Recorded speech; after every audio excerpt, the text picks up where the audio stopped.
नमस्कार, स्वागत है आपका। मैं हूं आपके साथ सुमित गुप्ता। आप देख रहे हैं स्पेशल रिपोर्ट। पाकिस्तान के पीएम इमरान खान तालिबानियों के प्यार में इस कदर अंधे हो चुके हैं कि उन्हें अफगानिस्तान में हो रहा कत्लेआम नजर नहीं आ रहा है। उन्हें बिल्कुल नहीं दिख रहा है कि अफगान की जनता पर तालिबान किस कदर जुल्म ढा रहे हैं, महिलाओं की आजादी पर कैसा हमला हो रहा है। अगर दिखता तो इमरान खान तालिबानियों की खुलेआम तरफदारी नहीं करते। तालिबानी प्रेम में पड़े इमरान खान तो अंतर्राष्ट्रीय समुदाय से तालिबानियों को मान्यता देने की मांग कर रहे हैं। नियाजी तो पूरी दुनिया के सामने इस बात का दम भर रहे हैं कि अगर वो पहले पाकिस्तान की सत्ता में रहते तो तालिबानियों के खिलाफ अमेरिका का बिल्कुल साथ नहीं देते। दरअसल इमरान का तालिबानी प्रेम यूं ही नहीं उमड़ रहा है। पाकिस्तान को तालिबानियों की अफगानिस्तान में सत्ता पर काबिज होने के बाद फायदे ही फायदे दिख रहे हैं। यही कारण है कि वो अफगानिस्तान की सत्ता को कंट्रोल करना चाहते हैं। इसलिए उसने तालिबानी सत्ता के नंबर 2 और आईएसआई के कट्टर विरोधी मुल्ला बरादर को शिकंजे में ले लिया है। कई दिनों से गायब रहा मुल्ला बरादर कैमरे के सामने तो आया, लेकिन जो उसने बयान दिया उस पर यकीन करना मुश्किल हो रहा है।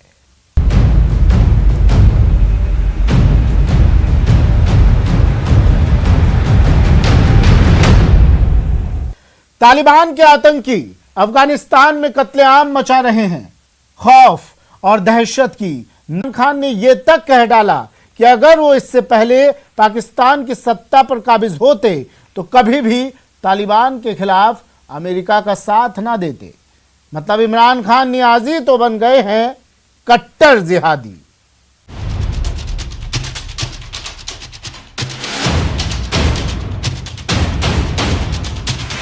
There's another fallacy.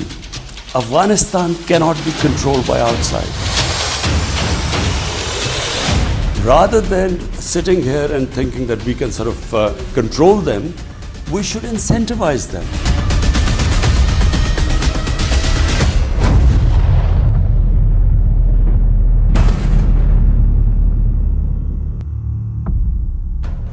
अफगानिस्तान में पाकिस्तान की दिलचस्पी जगजाहिर है। सबको पता है कि भारत की पैठ की वजह से पाकिस्तान एक लंबे अरसे से अफगानिस्तान पर नजरें गड़ाए बैठा था। पाकिस्तान किसी भी तरह वहां अपनी मनमाफिक सरकार बनवाकर उसे पूरी तरह नियंत्रित करना चाहता था। 14 अगस्त को पाकिस्तान का यह सपना भी बहुत हद तक पूरा हो गया। अफगानिस्तान से अमेरिका की सेना अपने वतन वापस लौट गई और इमरान खान ने तालिबान का खैर मकदम भी किया। ज़हनी गुलामी की जंजीरें तोड़ना ज्यादा मुश्किल होता है। जो अभी अफगानिस्तान में गुलामी की जंजीरें तो तोड़ दी उन्होंने। लेकिन इमरान जिन तालिबान की जीत का जश्न मना रहे थे, 7 सितंबर को उनकी अंतरिम सरकार बनने से पहले ही अफगानिस्तान में खून बहने लगा। बेकसूर लोगों की हत्या की जाने लगी, महिलाओं का उत्पीड़न किया जाने लगा। अफगान सरकार के लिए काम करने वालों को चुन चुन कर मौत के घाट उतारा जाने लगा। तो तालिबान की क्रूरता को देखते हुए उसे मिलने वाली आर्थिक मदद पर भी रोक लग गई। विदेशी एनजीओ से मिलने वाली मदद भी थम गई, जिससे अफगानिस्तान की आवाम भूख से बिलखने लगी। लेकिन इस सब के बावजूद इमरान खान को लगता है कि तालिबान की मदद करनी चाहिए, तालिबान को अंतर्राष्ट्रीय मान्यता देनी चाहिए, तालिबान के साथ कंधे से कंधा मिलाकर काम करना चाहिए, तालिबान को बाहर से नियंत्रित करने की कोशिश नहीं करनी चाहिए। क्रूरता की पराकाष्ठा पार करने के बावजूद तालिबान को पनाह देनी चाहिए। दरअसल तालिबान पाकिस्तान अमेरिका के संबंधों और इन जैसे तमाम मुद्दों पर CNN ने इमरान खान का इंटरव्यू लिया, इमरान खान से तालिबान के बारे में उनकी राय जानी और इसी क्रम में पाकिस्तान के वजीर आजम इमरान खान ने जाहिर कर दिया कि तालिबान उनके लिए क्या अहमियत रखते हैं। Rather than sitting here and thinking that we can sort of control them, we should incentivize them. Because Afghanistan, this current government, clearly feels that without international aid and help, they will not be able to stop this crisis. आतंकवाद के खिलाफ जंग के नाम पर America ने पाकिस्तान को करोड़ों रुपए दिए, लेकिन अफगानिस्तान से निकलते ही सुपर पावर ने साफ कह दिया कि वो पिछले 20 साल के दौरान अफगानिस्तान में पाकिस्तान की भूमिका की जांच करेगा। अमेरिका के विदेश मंत्री एंटनी ब्लिंकन ने पाकिस्तान के डबल गेम की तरफ इशारा भी किया और कहा कि एक तरफ तो वो आतंकियों को पनाह देता है और दूसरी तरफ आतंकियों के खिलाफ ऑपरेशन के नाम पर अपना खजाना भी भरता है। यही नहीं, गैर नेटो सहयोगी के रूप में पाकिस्तान को मिला दर्जा अब खत्म करने की मांग भी उठ रही है। अमेरिका भी इस बात को समझ रहा है कि तालिबान के फिर से मजबूत होने में पाकिस्तान की बड़ी भूमिका है। तो शायद यही वजह है कि CNN को दिए इंटरव्यू में इमरान खान ने इशारों में अमेरिका की आलोचना की और कहा कि अफगानिस्तान को बाहर से कंट्रोल करने की कोशिश नहीं की जा सकती। There's another fallacy. Afghanistan cannot be controlled by outside. They have a history. No puppet government in Afghanistan is supported by the people. It gets discredited amongst the people. Imran Khan का तालिबान के लिए मोहब्बत का इजहार यहीं बंद हो जाता तो भी गनीमत थी, लेकिन इमरान खान नियाजी तो जैसे तालिबान के लिए अपना सारा प्यार एक ही बार में उड़ेल देना चाहते थे। लिहाजा उन्होंने पश्तूनों का मुद्दा उठाते हुए इतिहास की लाइनें दोहराई और पूरी दुनिया के सामने कह दिया कि अगर वो 2001 में पाकिस्तान के PM होते तो तालिबान के खिलाफ जाकर अमेरिका का साथ कभी नहीं देते। Was I the Prime Minister? I would never have done that. Firstly, the same Mujahideen, now we are telling them because US has invaded Afghanistan, now it's terrorism. They turn against us.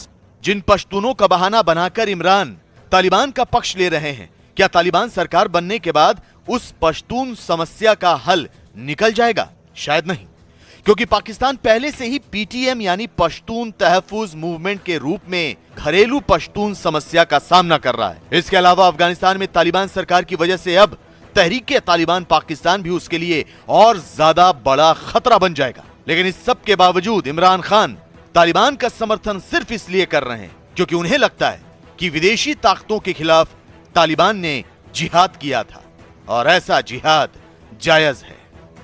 We trained the Mujahideen to do jihad in Afghanistan. Amongst them was Al-Qaeda, where Taliban were part of the Mujahideen groups.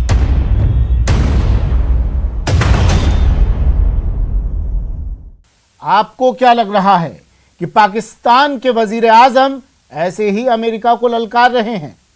क्या यूं ही तालिबान की तरफदारी में जुटे हुए हैं? क्या हैवानों के हम कदम यूं ही बने हुए हैं? बिल्कुल नहीं। दरअसल अफगानिस्तान में तालिबानी सत्ता की आड़ में पाकिस्तान अपने फायदे तलाश रहा है। वह अफगानिस्तान में सत्ता को कंट्रोल करना चाहता है। इसका सबसे बड़ा उदाहरण है तालिबानी सत्ता के उप प्रधानमंत्री मुल्ला बरादर पर पाकिस्तान का कसता शिकंजा। दरअसल बरादर ऐसा शख्स है जो अफगानिस्तान की सत्ता में ISI की दखलंदाजी का कट्टर विरोधी है।